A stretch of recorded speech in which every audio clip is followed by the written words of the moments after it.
qué es la virología. La ciencia que estudia los virus. A los virus. ¿Qué más es la virología? Es la ciencia que estudia los virus. ¿Qué más?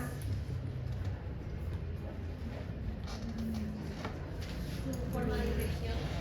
La forma de infectar. ¿Qué más? Su patogenia, Su patogenia, su su ciclo de vida, su morfología, estructura, ¿sí?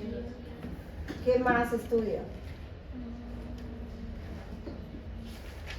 ¿Qué tipos de virus hay? Hay virus que son ADN, otros virus que son RN, ARN, ¿no es cierto? Normalmente todos estos virus, cuando producen una patología, tienen como común denominador que no pueden ustedes curar con antibióticos. Esa es la característica. Ningún antibiótico va a afectar el mecanismo de acción que tienen estos virus, ¿ok? Sino fármacos antirretrovirales que van a actuar sobre la cadena de ADN o que van a actuar sobre la cadena de RNA. ¿Entendido? Entonces, si nosotros hablamos de este grupo de virus, vamos a hacer énfasis a los retrovirus.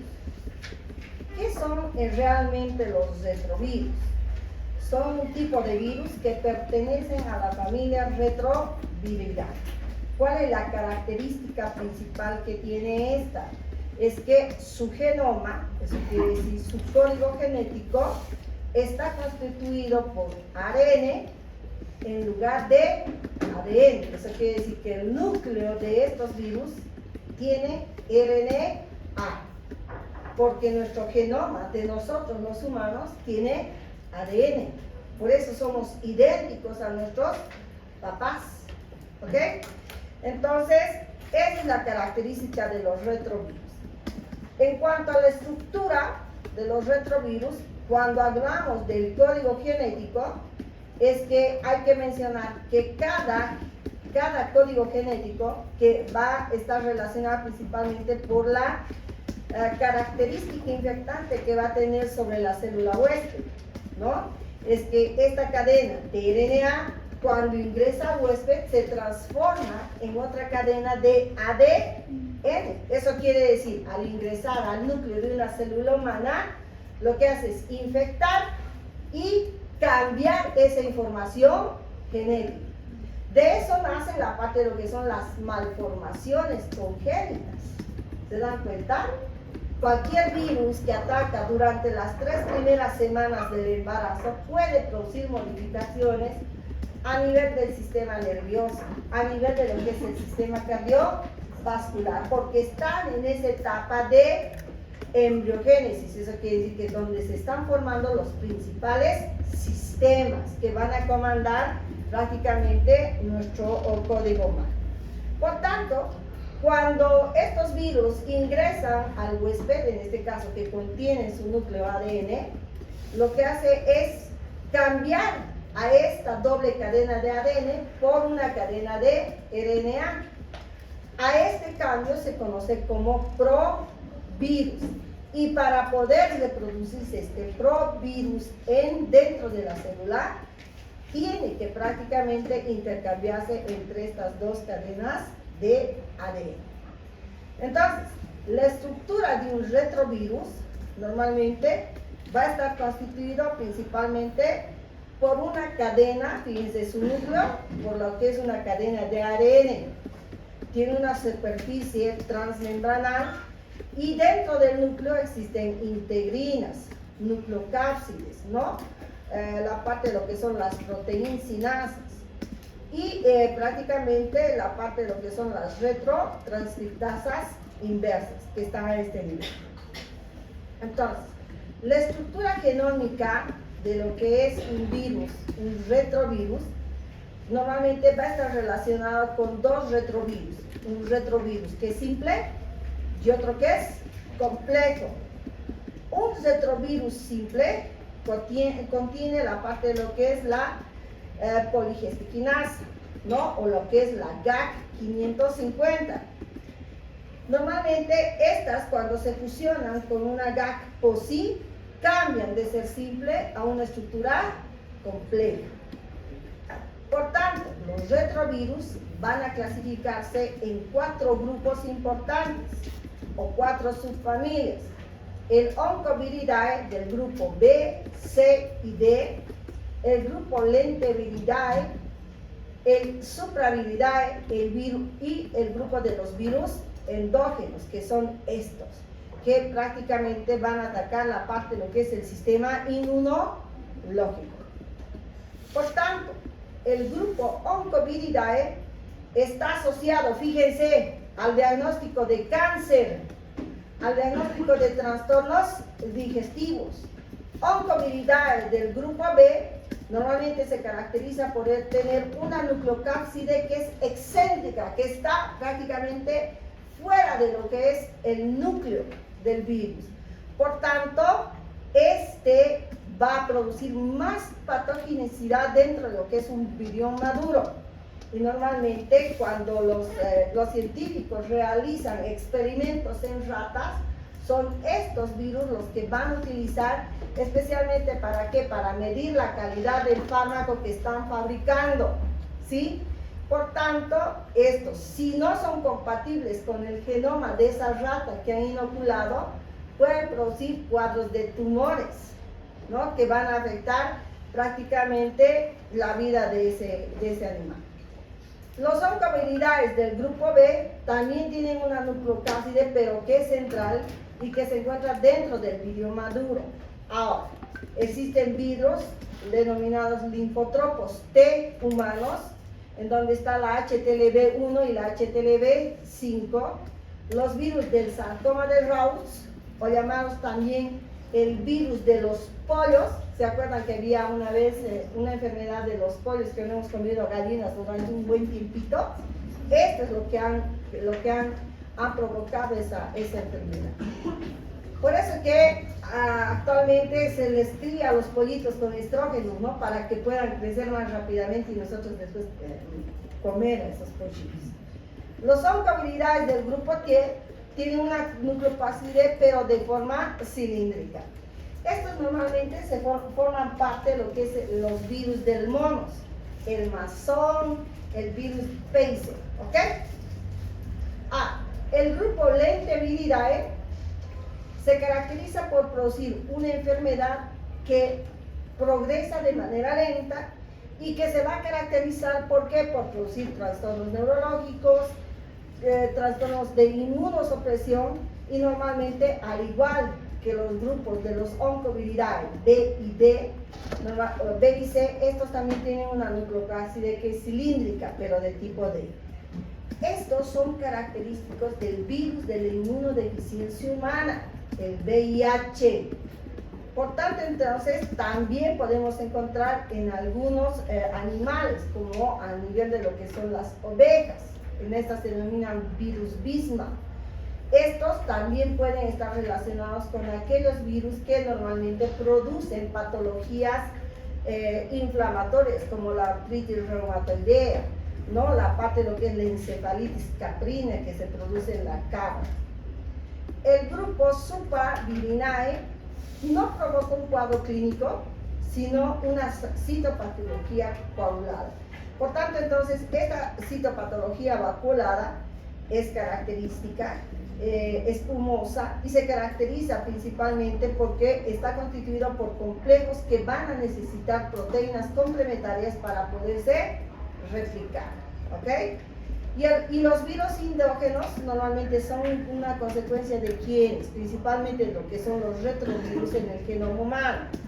Aquí, estos virus prácticamente lo que van a afectar son la formación de la placenta en el embrión, ¿sí? ¿Qué características normalmente tiene la placenta? ¿Para qué utilizan la placenta de las mujeres que han dado a luz? A ver, ¿quién sabe? Dame tu trabajo. ¿Para qué utilizan las placentas? Porque de los hospitales, cuando alumbran, compran placentas. ¿Para qué creen? Dime, Mauro. Creo que tiene, ¿cómo se llama esto? Ciertas características para la cosmetología, porque tiene células madres y ayuda supuestamente en lo que es la curación de la piel. Stacy. Para nutrir al bebé, ¿verdad? Porque hay mamás que se comen la Sí, pero eso está, no, eso está Lo que yo sabía, lo que hacía antes, y creo que como dice mi compañera, no lo hace ahora, no era para nutrir al bebé, sino para nutrir a las mamás, porque perdían lo que es la parte de los dientes y demás por dar a luz. Entonces lo licuaban y hacían que las mamás se coman.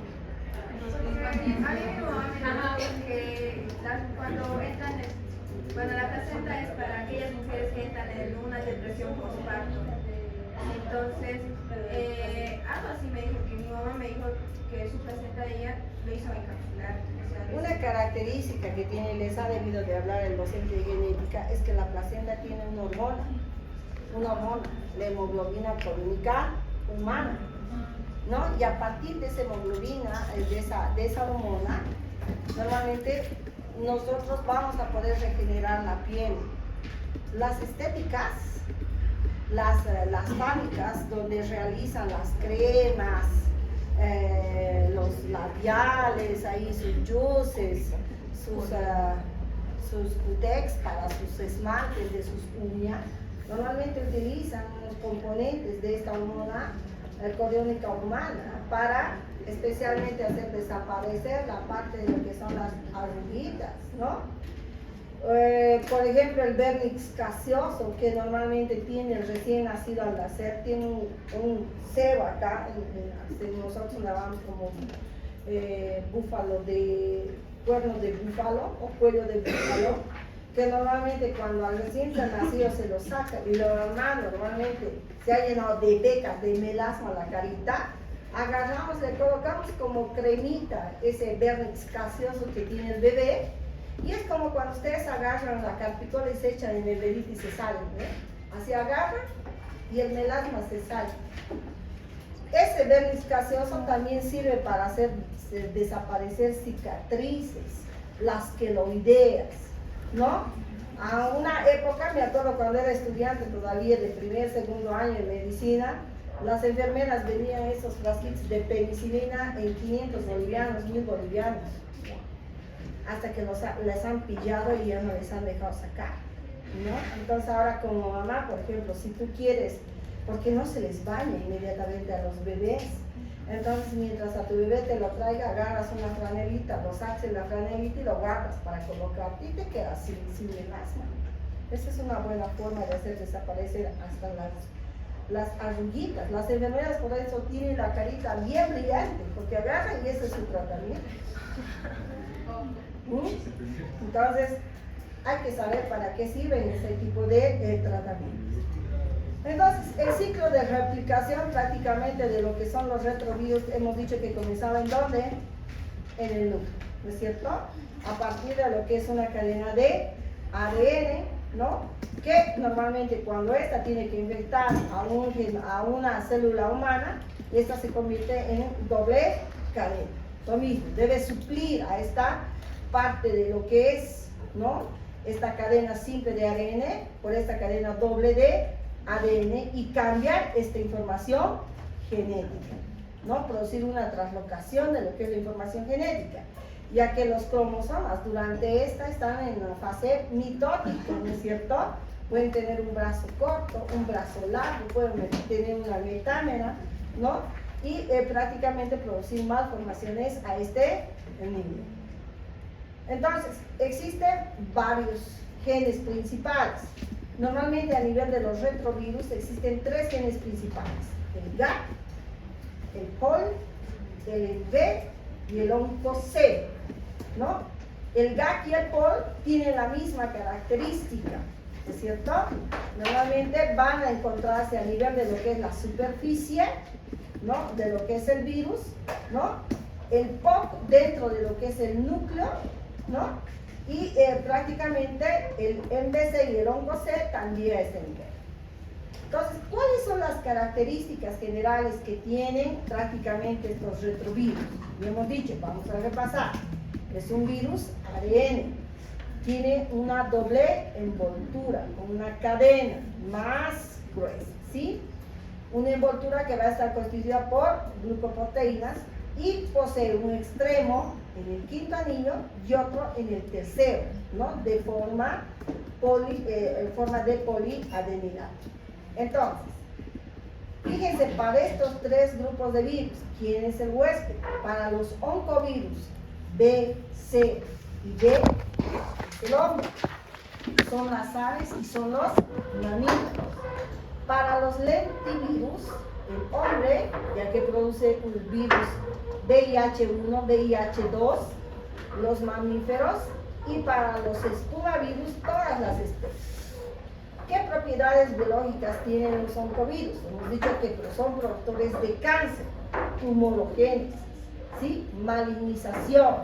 Hay un oncovirus, cáncer. Pronóstico, malo. ¿Ok? El lentivirus tiene un efecto citopatógeno. Son virus lentos. Entonces el periodo de latencia puede durar más. Simular un cuadro y pasar a otro, ¿sí? Y ir afectando cada vez más el sistema inmunológico. El efecto patogénico de los oncovirus es que pueden producir una transformación tumoral. Fíjense, de ser un tumor benigno puede convertirse en un maligno, ¿sí? Puede producir leucemias, cáncer. Los lentivirus producen cuadros de inmunodeficiencia, por eso está relacionado con el virus del VIH, ¿sí? Cuadros neurológicos, tratamientos inmunes. Los espamovirus no son conocidos. Fíjense que aquí hay algunas otras características más. Por ejemplo, el oncovirus posee los genes GAP, POL, ENB, ESER y TAX. Cuidado que les van a preguntar esto. ¿Y qué enfermedades son características de estos genes? La leucemia de tipo T y los linfomas no Hodgkin y Hodgkin, que son cánceres malignos que se producen a nivel de lo que es el aparato digestivo. Los lentivirus tienen genes GAP, POL y ENB. Están relacionados con los virus de la inmunodeficiencia humana, hemos dicho, ¿no? VH1 y VH2. Aunque el VH1 antiguamente se había relacionado con un virus que producía inmunodeficiencia en monos. Posteriormente se dice que este había progresado y había, a partir de lo que es la mordedura de un humano, esa es la creencia, de ahí se ha venido la parte de lo que es el VIH, ¿no? Se ha convertido en VIH2. Y como enfermedad, el SIDA, que es la etapa final, el síndrome de inmunodeficiencia adquirida. Los espumavirus tienen genes GAP, POL, ENB, igual que los lentivirus, pero son virus espumosos que solamente se encuentran en los simios, no afecta a humanos. Aunque a los espumavirus y a los lentivirus, por el VIH1 se ha relacionado, por esa relación que tiene por producción a nivel de lo que es el inmunodeficiencia en sí. Por tanto, los virus van a estar compuestos por 2 o 3 partes. El material genético que tiene es RNA, tiene una capa glucoproteica o cápside que se encarga de proteger a estos genes, una envoltura vírica que rodea a estos genes y fuera de la célula. Prácticamente un virus, una célula vírica puede medir más o menos 100 nanómetros de diámetro. Los oncovirus son capaces de convertir una célula tumoral a cualquier célula que infecte. Los lentivirus pueden afectar a cualquier tipo de animal, vacas, gatos, ovejas, caballos y simios, ¿no? Y provocan enfermedades con periodos de incubación muy largos. Los espinovirus normalmente son los virus de los retroviridae, que también son causantes de diversas enfermedades, pero a nivel de los simios. ¿Qué enfermedades entonces se puede causar por virus? Normalmente se causan enfermedades severas, tales como la leucemia fatal, el linfoma y la paparesia, ¿ya? Entonces, una de estas es el virus de la inmunodeficiencia humana, que es un lentivirus causante de la infección de lo que es el VIH, que con el paso del tiempo, se puede convertir en una enfermedad prácticamente puede permanecer en el cuerpo de la persona por mucho tiempo, sin que esta persona se dé cuenta, ya que tiene un periodo ventana, un periodo asintomático y un periodo sintomático. Eso quiere decir que si yo he mantenido contacto sexual sin protegerme con una persona que ha tenido o que está diagnosticado con VIH, el diagnóstico no se va a dar de manera inmediata. Eso quiere decir que si he tenido relaciones y al día siguiente quiero saber si me he transmitido de VIH, no lo voy a saber. A no ser de que me haga los 15 días recién la parte de lo que es el examen, inclusive a los 3 meses de lo que tú has tenido el contacto sexual. Ahí recién nos va a dar un resultado positivo, porque si tú te haces una prueba rápida de SIDA, tienes que pedir la autorización de la persona a la cual estás realizando esta prueba rápida. No pueden, jóvenes, hacer ustedes una prueba rápida a cualquier persona sin autorización de ella. ¿Entendido? Deben ustedes comunicar, están en la obligación de comunicar a esta persona para poder realizarle un examen rápido. Caso contrario, están atentando contra su humanidad y van a entrar a la cárcel. ¿Entendido? Entonces tienen que pedir siempre autorización. Entonces, la etapa final de lo que es el VIH es el SIDA, que es el síndrome de inmunodeficiencia humana, en donde las personas infectadas por este virus tienden a desarrollar infecciones virales, pero son oportunistas, ya que ¿por qué? Se está afectando la parte de lo que es el sistema inmunológico. A estos pueden venir el virus de la herpes zóster y el papil. Venir el Ascaris lumbricoides, atacar el sistema digestivo y le hace papil. Viene un neumococo, entra a la parte de lo que es el aparato respiratorio, produce neumonía y chao. ¿Ok? Entonces, son enfermedades o infecciones oportunistas a partir de este virus. Por eso que mientras la persona con SIDA tenga más comprometida el sistema inmunológico, estas enfermedades oportunistas van a mermar más en el sistema inmunológico y van a hacer de que esa enfermedad de ser leve se convierte en algo maligno. ¿Entendido? Entonces, puede causar daños a nivel de todos los órganos. Entonces, en general, las enfermedades que se van a producir por la familia de los retrovirus están caracterizadas principalmente por 5 patologías. La principal es el virus de la inmunodeficiencia adquirida, que es el SIDA, las leucemias agudas o crónicas, los tumores que son producidos por los oncovirus A, B, C y D, enfermedades neurológicas e inmunosupresoras caracterizadas por el lentivirus, virus de la inmunodeficiencia HIV1, HIV2 y el efecto citopatológico producido por los esporovirus, pero que van a producir una vascularización y no afectan al ser humano. Entonces, dentro de las patologías hematológicas que pueden causar estas retroviralidades están la leucemia de las células T adultas, las ATL, la linfocitosis T crónica y otras como la glicosis fungioide, el síndrome de hiperinsulinismo, que está relacionado con esto. Seguramente en sus casos clínicos debe haber un síndrome de hiperinsulinismo. Había un grupo que había expuesto eso y que lo van a relacionar nuevamente con esto. Hay patologías inmunológicas como la paparesia espástica tropical, el TSP, la mielopatía asociada a HTLV1-HAM, la poliomielitis, síndrome del cepo o enfermedad de Kawasaki también se llama, o algunas patologías infecciosas como el sarcoma de Kaposi, que es producida por el virus HPHIV6, ¿se acuerdan? Y la parte de lo que es la lepra y de la dermatitis infecciosa. Entonces, ¿cuál es la característica de la paparesia espástica tropical?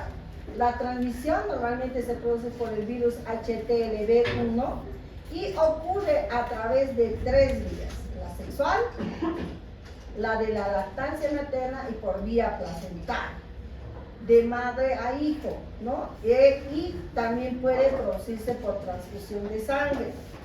La transmisión de madre a hijo es por vía placentaria y por vía sexual se explica el riesgo familiar de la infección por HTLV. Entonces, esta paparesia espástica se caracteriza por una hiperreflexia, ¿no?, de lo que son miembros superiores, miembros inferiores, signo de Babinski, clonus a nivel de lo que es de los miembros inferiores, donde es negativo, una disfunción esfinteriana, no hay control de esfínteres. Si no controla esfínteres, el paciente se va a sentir solito, ¿no?, va a soltar sus heces solito, ¿no?, y no hay trastornos sensitivos. Entonces, hablamos ahora del virus de la inmunodeficiencia, porque es un caso clínico que tienen que resolver hoy de esto, ¿no?, el virus del VIH. Entonces, la historia aparece a partir de lo que es el año 1981 con la aparición del primer caso en Estados Unidos, ¿no? Luego en el año 1983 el primer caso en México, y en el año 1987 se inicia el tratamiento de manera preventiva con acitromicina, la parte de lo que era el VIH. Actualmente no hay una cura, no hay una vacuna, pero hay un tratamiento de sostenimiento para estos pacientes que tienen VIH. ¿Cuál es la población más afectada? ¿Cuál es la incidencia de la población afectada? En la edad en la que están ustedes, de 15 a 40 años, más urbano que rural, más en Santa Cruz que en el área templada, ¿no?, o que en el área fría. Entonces, fíjense, mientras más educación se los lleva, sexual se les da a los jóvenes, más curiosidad tienen por meter la pata. La verdad, se les dice, no tienes que hacer esto, y lo hacen 3 veces, ¿no? Eso es lo malo. Entonces, se inicia el tratamiento con biterapia en 1992, el tratamiento de triterapia en el año 1996 y el acceso al 100% de triterapia al servicio público. A partir del 2003, el Ministerio de Salud se está haciendo cargo del tratamiento antirretroviral para pacientes que tienen VIH de manera gratuita, ¿ok? Y el auge en el año 2100. Acá en Bolivia aparece ¿en qué año? En el año 1985, con el primer caso de SIDA VIH positivo en un masculino de 25 años, en Cochabamba. Ese mismo año en Santa Cruz, 2 masculinos de 18 y 25 años en Santa Cruz, y en Beni Unido, el mismo año, ¿ok? Entonces, el origen se dice que se caracteriza por el desarrollo de infecciones oportunistas, neoplasias y otras manifestaciones clínicas graves que producen inmunosupresión colectiva. Ha sido descubierta, fíjense, en el año 1981 y transmitido al hombre a través de la mordedura de un chimpancé en el año 1930 en África Central. Ese era el primer voyerismo que habían creado para cómo se ha adquirido el VIH, ¿no? Pero se ha descartado eso. Una hipótesis, fíjense, para el VIH es que la transmisión, el SIDA por si acaso no se contagia, se transmite. Cuidado que les escuche decir en sus defensas se contagia y los mata. Directamente los linchan. El VIH, el SIDA, no se contagia, se transmite por contacto directo, por relaciones sexuales sin protección, por transfusión de sangre sin vigilancia, por lactancia materna, ¿por qué más? Algunas infectadas, ¿qué más? Transfusiones sanguíneas y vía placenta. Entonces, fíjense, la transmisión a humanos cuando se utilizaron, por ejemplo, estos riñones de chimpancé para fabricar la primera vez la vacuna contra la poliomielitis, creían que eso iba a curar el SIDA, ¿no? Después de eso, se han desatado vacunas para la hepatitis A, B y C, que han sido desarrolladas parcialmente a partir de la extracción de los riñones de estos chimpancés y que habían ayudado prácticamente a evitar que estas infecciones oportunistas dañen más la parte de lo que es el sistema inmunológico de las personas. Por eso que toda persona que tiene VIH confirmado debe recibir todo el tiempo vacunas, ¿sí? Para compensar un poco la parte de su sistema inmune. La transmisión puede ser temprana, ya les estoy dicho qué grupo etario está comprometido, de 15 a 40 años. Normalmente por el uso de chimpancés, en el África comen bastante, ¿no? Entonces, la etiología, su agente causal es el virus de la inmunodeficiencia humana, es un virus ARN, ácido ribonucleico de doble cadena positiva con una envoltura nuclear, perteneciente a la familia de los retrovirus y a la subfamilia lenteviridae. Se caracteriza principalmente ¿por qué? Por sintetizar ADN a partir de lo que es el RNA viral. Este agente etiológico que pertenece a esta familia retroviridae, miren, contiene esta cadena positiva. Dos moléculas de cadena sencilla con una envoltura de polimerasa ADN dependiente del ARN. Eso quiere decir que tiene una molécula de transcriptasa inversa y una replicación intermedia de lo que es el ADN. Aquí están los grupos. El Oncoviridae, una característica que tiene es que puede inmortalizar y transformar células dianas. Los Lenteviridae producen inmunosupresión. Los Spumoviridae, citopatología vacuolar, y los endógenos se integran a la secuencia de los virus del genoma humano. El agente etiológico, el retroviridae de la subfamilia Lenteviridae, posee dos genes, VIH1 y VIH2, y tres grupos virales, grupo viral M, N y O, ¿ok? Y la clase M va de la A a la H. Existen prácticamente 5 subtipos de esta cadena. Por tanto, entonces, todos los lentivirus de primates utilizan un receptor de molécula CD4, ¿ok? Que se expresa a nivel de los macrófagos y los linfocitos T. ¿Qué tipo de inmunidad tienen los linfocitos T? ¿Celular o tumoral?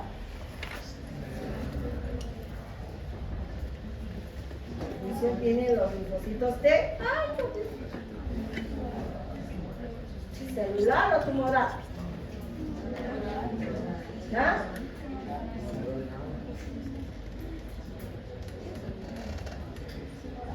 ¿Los linfocitos de qué función tienen? No, la morirá en la tarde. Los linfocitos T para el VIH1, para que este VIH1 penetre en la célula, normalmente se necesita un segundo correceptor.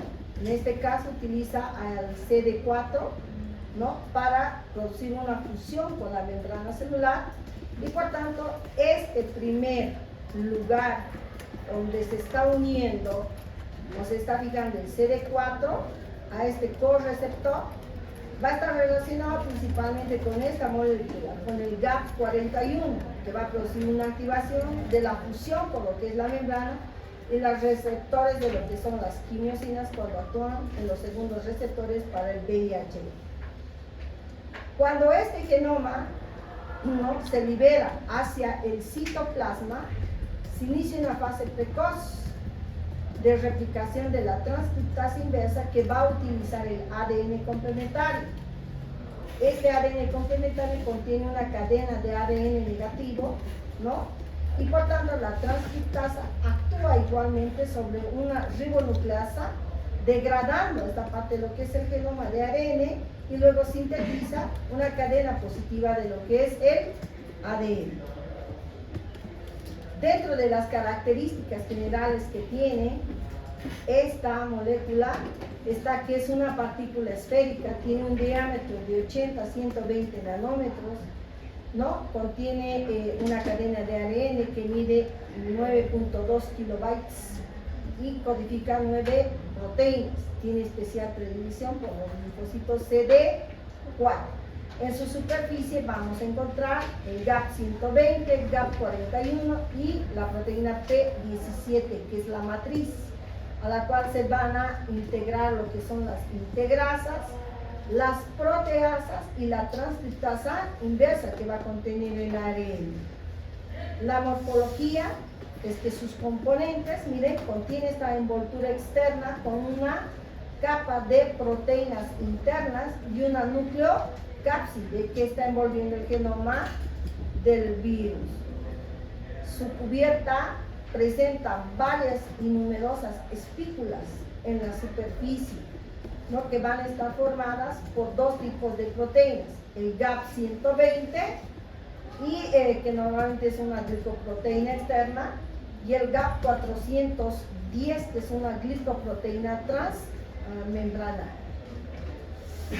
La nucleocápside, fíjense, tiene esta apariencia, es de forma tubular, tiene la forma de un tubo que se encuentra en el interior de estas dos copas idénticas o copias idénticas de ARN viral encima de lo que es la transcriptasa inversa.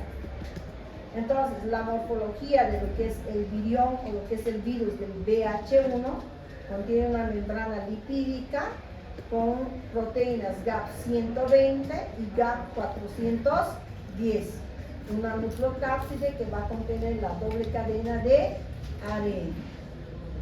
Entonces, su genoma, fíjense, contiene tres proteínas: el GAP de grupo, que forma parte de lo que es el núcleo viral, la proteína POL de las polimerasas que contiene a las enzimas, y el M que está a nivel de lo que es la envoltura y que va a tener a las glicoproteínas. El ciclo vital de lo que es el VIH está relacionado principalmente con la alta replicación que se puede producir. Eso quiere decir, cuando ingresa a la sangre, fíjense, 10 millones de viriones se producen diariamente. Por eso ataca más rápidamente al sistema inmunológico. Tiene una alta tasa de mutación, especialmente por una sustitución que hace, ya hemos dicho, una cadena de ARN con doble cadena helicoidal. Una recombinación que va a producir de 7 a 30 recambios por ciclo. Epidemiológicamente, hasta el 2003 se ha estimado que se producen 5 millones de nuevas infecciones anuales y 3 millones de muertes anuales. No se olviden que hay una confidencialidad. No se puede decir, este es un SIDOS, este tiene SIDA. Están más palabras mal usadas, ¿no es cierto? A las personas que han sido diagnosticadas con SIDA se dice personas que viven con el SIDA o que están diagnosticadas con el SIDA, ¿ok? No le puedes decir SIDOS porque le estás haciendo bullying, ¿no? O VIH, no pueden decirle eso. Entonces, la población de mayor riesgo son las personas que son sexualmente activas, heterosexuales, homosexuales, bisexuales, ¿no? Lesbianas también, drogadictos. ¿Por qué los drogadictos? Porque utilizan algunas infectadas, ¿no? Por vía parenteral. El uso de parejas sexuales. Ahora un heterosexual puede tener relaciones sexuales con un hombre, con una mujer, entre ambos sexos, ¿no?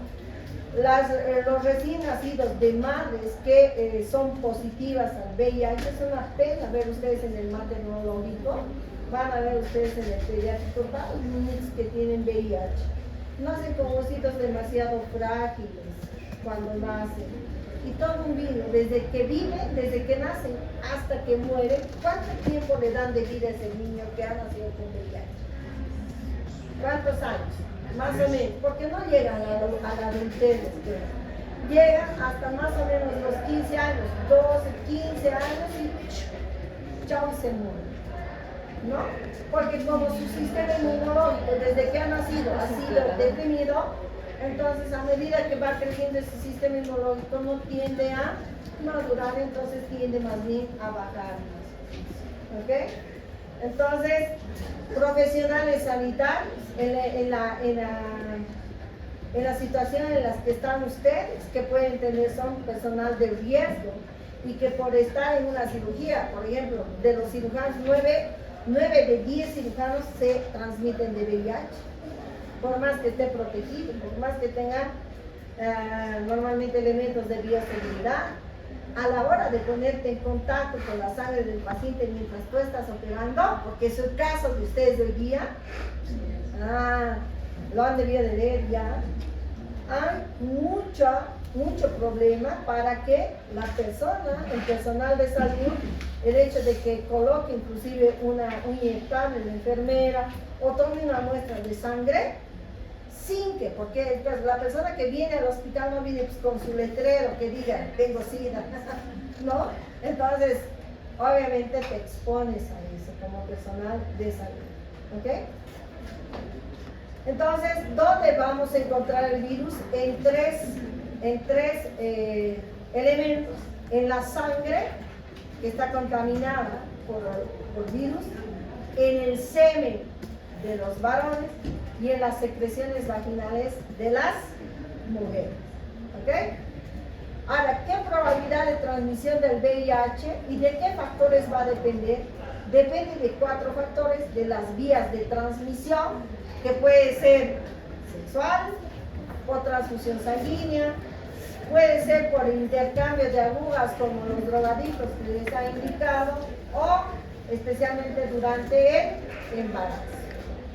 Para que el virus del VIH ingrese a la sangre del paciente, requiere una puerta de entrada, una persona y una puerta de salida. La puerta de entrada, ¿quién va a ser? La persona que tiene el virus, ¿sí? La persona que está sana, el número de cantidad, ¿cuántos de virus hemos dicho que se replican por día? Casi 10 millones, ¿sí? Depende de la carga viral del virus y una puerta de salida, eso quiere decir la persona con la que ha mantenido contacto sexual, ¿ok? La transmisión de sangre a mucosas y los factores que puede normalmente el huésped ofrecer.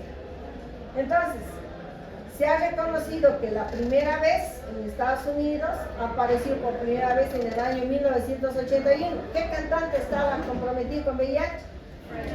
Freddie Mercury. A partir de él se ha descubierto el virus del VIH, ¿ok? Especialmente porque este era homosexual, ¿no? Era homosexual, ¿no? Muchas veces se ha relacionado también con personas haitianas, ¿no? Con hemofílicos, especialmente aquellos que normalmente tienden a sangrar mucho, ¿ok? Existen evidentemente factores intrínsecos endógenos como aquellas personas adultas jóvenes, adolescentes, bebés, demás del VIH positivo, intrínsecos exógenos como la homosexualidad, la promiscuidad, el personal de salud, estamos dentro de este grupo, fíjense, y los extrínsecos, que es una enfermedad cosmopolita, ¿no es cierto? Entonces, vías de transmisión, la inoculación de sangre, eso quiere decir la transfusión de sangre, y sus hemoderivados, el compartir agujas entre drogadictos, agujas de tatuaje, por eso yo soy enemiga muchas veces de los tatuajes que se hacen hacer, porque un hito conlleva, no todos los que hacen los tatuajes realizan una buena desinfección, una buena asepsia de las agujas que utilizan para hacerse los tatuajes. A la semana, la anterior, hace como medio año, un jovencito nos ha venido con un tatuaje de una águila en donde se ha transmitido de VIH por tatuaje, por hacerse ese tatuaje bendito en su pierna, ¿no? Y obviamente a la semana tiene una reacción, imagínense, ¿no? Puede ser de manera accidental por pinchazo con una aguja, en una herida abierta, un contacto entre membranas que poseen personal sanitario, transmisión sexual, transmisión vertical o perinatal. ¿Qué riesgo profesional tiene? O sea, el riesgo del personal de salud para contraer lo que es el VIH. Si por ejemplo yo como médico me he pinchado, por más que me ponga 10 guantes, la punta de la aguja va a perforar esos 10 guantes. Mire, esto ha pasado un año antes que yo entre a mi internado. Les estoy hablando de una secretaria, de la hija de una secretaria de la San Simón, que era de cirugía. Estaba haciendo su internado y le tocó rotar en infectología. Pero cuando le tocó notar en infectología, no, como les digo, nadie lleva su letrero que diga, yo tengo SIDA, ¿no?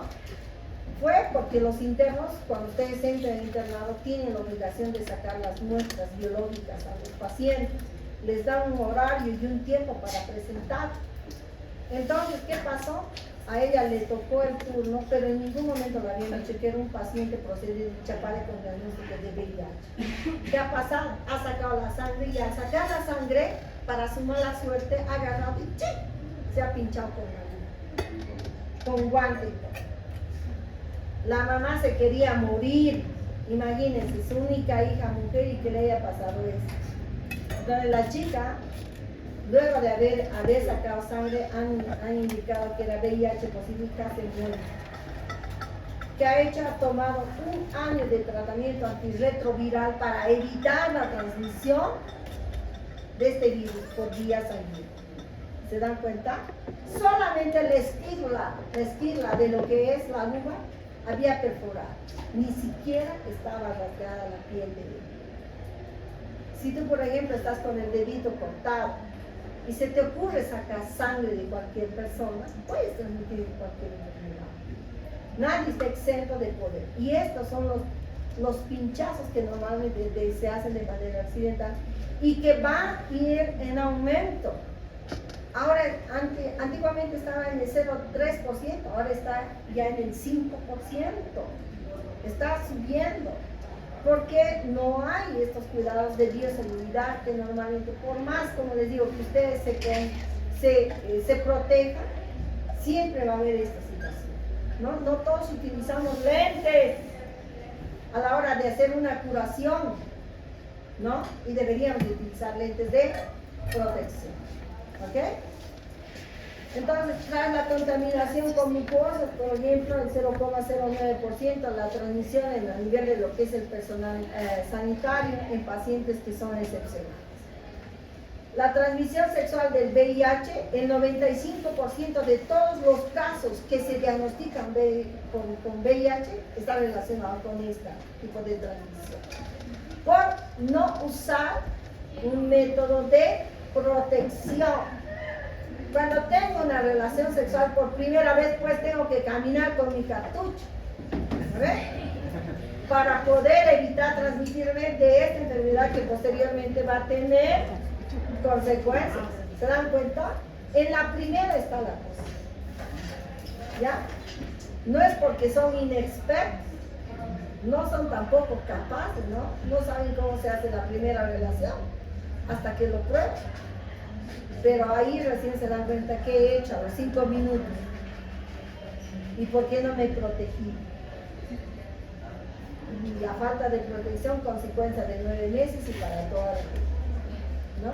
Entonces hay que ver eso. En estadios avanzados, normalmente aumenta la posibilidad de transmisión tras la concentración de este virus en el plasma, ¿no? En el semen, que es inversamente proporcional al número de lo que es este cofactor, el CD4, ¿no? El tratamiento antirretroviral puede reducir el riesgo de transmisión, pero no desaparece la enfermedad. Eso tienen que tener en cuenta. Entonces, miren, la incidencia desde el año 1990 hasta el 2007, miren cuánto ha subido.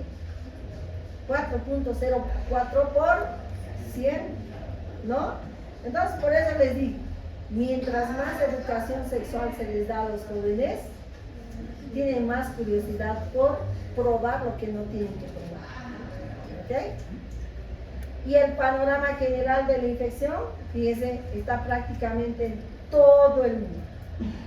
África, Asia, ¿no? En Europa, miren, en Sudamérica, ¿no? Está fatal. 15,4 millones de hombres están afectados en todo el mundo. 15,4 millones de mujeres también están afectados y de esta población el 2,5 millones en niños que nacen de madres con VIH positivo. La galería está durmiendo con sus ojos de chino, me está mirando ahí con el dedo. Entonces, ¿cuál es la historia natural de la enfermedad de lo que es el VIH? Y hemos dicho, existe un periodo ventana. Este periodo ventana puede durar de 1 a 10 años, dependiendo de cuánto puede afectar el sistema inmunológico. ¿Ya? Es asintomático, no tiene síntomas. Si durante esa época tú te tomas una muestra de laboratorio, te va a dar falso negativo. ¿Ok? Hay una infección primaria, o llamado también síndrome retroviral agudo, en donde ya se hace más evidente algunos síntomas. ¿Ya?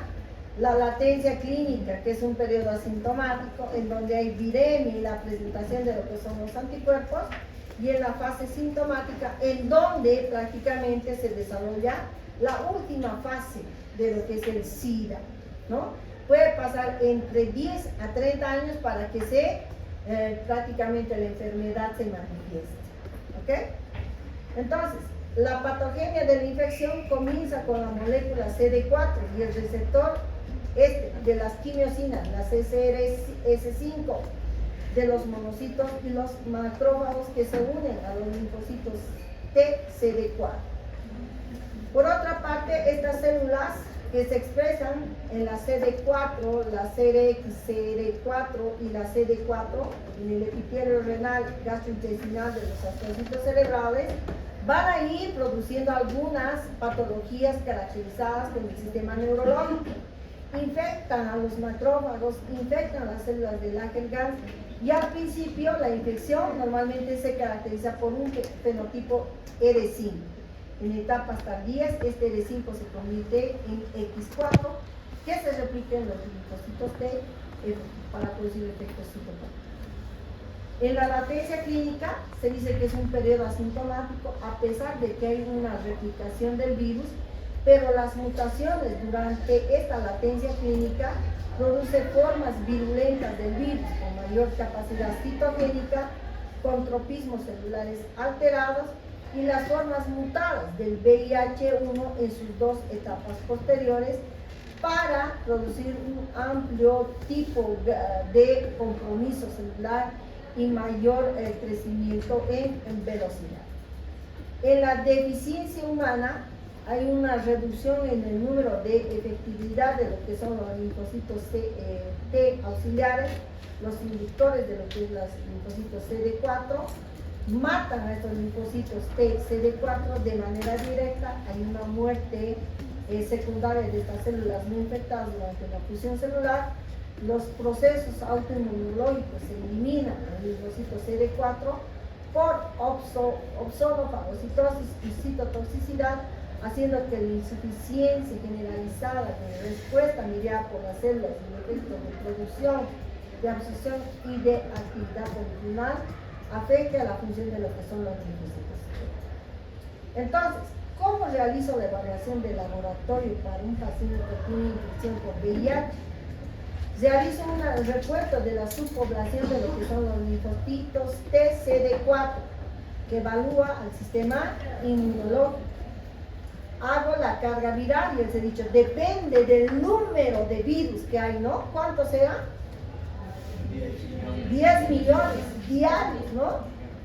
Diarios. Imagínense cuántos días tiene el año, 365 días, y multipliquen esos 10 millones. Tengo una duda antes que prosiga. Como tal, ¿qué significa seroconversión? Que cambia la parte de lo que es la serología. O sea, ya es cuando empieza a haber la replicación viral. Si puede estar el virus, puede modificar el código también. Entonces produce, se está sufriendo una cadena de RNA por doble cadena, cambia al entrar al fenómeno. La carga viral entonces evalúa la cantidad del virus al circular. Entonces, si nosotros vemos, miren, durante la fase 1, ¿no?, que dura de 0 a 60 días, existe, miren, hay una viremia, hay replicación de virus, pero todavía no hay síntomas, no hay todavía. Si vamos a la fase asintomática, de 60 hasta más o menos la parte de lo que son los 100 días, aquí debe ser los 5 años más o menos, hay respuesta a los linfocitos CD4, hay también carga viral y anticuerpos neutralizantes que van a afectar parte de lo que es el sistema inmunitario. Ya en esta última fase, que es la fase del SIDA, hay una afectación grande a lo que son los linfocitos T, y es a partir de los 10 años donde ya empiezan a sentir síntomas. Entonces, existen estadios de la infección, que es el síndrome retroviral agudo, que está relacionado con la infección primaria, la infección asintomática o periodo de latencia clínica, con o sin linfoadenopatía, que puede ser persistente. Hay infección sintomática precoz y la infección avanzada o en la última etapa de lo que es el VIH, que es el SIDA, que son infecciones oportunistas y neoplásicas. Entonces, este periodo de latencia clínica, aquí en este periodo de latencia clínica se produce la seroconversión. Eso quiere decir el cambio de lo que son los linfocitos T por los anticuerpos CD4, ¿ok? Entonces, esto puede durar meses, puede durar años, y depende de qué, de la constante replicación de los virus que se produzcan a nivel de lo que es la cadena ganglionar. Va produciendo compromisos de cadenas ganglionares. 10 a la novena billones al día, 10 billones de virus al día. Una disminución de lo que son los linfocitos CD4, 50 células por milímetro al año, ¿no? Y es un periodo asintomático. Entonces, fíjense, aquí los receptores CD4 van a trabajar de manera conjunta con las proteínas GAP120 y la GAP410, ¿no? Que es un correceptor. En la infección sintomática precoz, el linfocito CD4 tiene menos 500 células por milímetro cúbico. Aquí ya se está disminuyendo, fíjense, la funcionalidad del sistema inmunológico. Aparecen los primeros síntomas de inmunodeficiencia, que está en la etapa P, y aumenta el riesgo del SIDA. Por tanto, hay acoplamiento y fusión de lo que es este virus al genoma humano, estimula el sistema inmunitario y el VIH emerge en la parte de lo que es el genoma viral. ¿Qué patologías se consideran en el estadio B de lo que es el VIH? La candidiasis orofaringe, la leucoplaquia velosa, el herpes zóster, la neumonía bacteriana, que son infecciones oportunistas, la vulvovaginitis micótica, la displasia cervical, el carcinoma cervical in situ, ¿no? Y síntomas como fiebre, pérdida de peso, diarrea y angiomastosis basilar. Entonces, miren, aquí está parte de lo que es esta, ¿no? La parte de lo que es la candidiasis orofaringea. Comienza así, con una lengua samurral, la presencia de vesículas a nivel de lo que es, miren, la presencia de herpes zóster. Y en la etapa del SIDA, que es la última fase, las infecciones oportunistas, las neoplasias y el recuento de lo que es los linfocitos CD4 disminuyen más. Son menos de 200 células por milímetro cúbico. En el otro eran 500. ¿Se dan cuenta? Aquí no hay tratamiento. La sobrevida no supera los 12 a 18 meses, como en el caso de su paciente, un paciente de 28 años que ha entrado con diagnóstico de 1, ha salido, ha vuelto, ha salido, ha vuelto, ha salido, ha vuelto, creo 3 o 6 veces, hasta que ha fallecido, porque ha deprimido su sistema inmune. Entonces ahí está la historia natural de la infección por VIH, ¿no? Un recuento de linfocitos CD4 de 200 y prácticamente el compromiso de en tiempo y en meses de todos los. ¿Ok? Entonces, la definición de caso de SIDA, etapa C, se caracteriza, fíjense, por la presencia de neumonía, por neumocistis forevesis, candidiasis esofágica, hay cuadros de meningitis criptococócica, toxoplasmosis cerebral, cáncer cervicuterino invasor, linfoma no Hodgkin, sarcoma de Kaposi, que es el herpes virus 6, neumonías bacterianas recurrentes, TB pulmonar y extrapulmonar y demencia. Este es el último paso, ¿ok?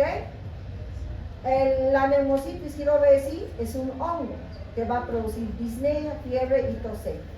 El tratamiento, si ustedes ven, cotrimoxazol. Normalmente, ¿qué hace esto? En la Pneumocystis jirovecii hay una carga viral del linfocito CD4 menor a 200 y debemos hacer una profilaxis. Esto a la próxima va a producir cuadros de neumonía en estos pacientes. La criptococosis, que es otro hongo, el Cryptococcus neoformans, produce meningitis, fiebre, sudoración, malestar general, cefalea. Diagnóstico para la criptococosis, primero una punción lumbar. El tratamiento con anfotericina B y la profilaxis con fluconazol para actuar sobre este hongo. La toxoplasmosis gondii produce principalmente convulsiones y manifestaciones neuropsiquiátricas focalizadas. El diagnóstico se realiza con tomografía axial computarizada, un TAC cerebral, el tratamiento con sulfadiazina, la pirimetamina y la profilaxis con cotrimoxazol. El sarcoma de Kaposi, que es el virus herpes 6, es un tumor vascular, fíjense, herpes tipo 8, cutáneo visceral, el tratamiento, terapia antirretroviral, quimioterapia en algunos casos. ¿Okay? Entonces, la definición de casos en adolescentes y adultos, fíjense, cuando hago un recuento del linfocito CD4 mayor a 500, que probablemente es igual a 20,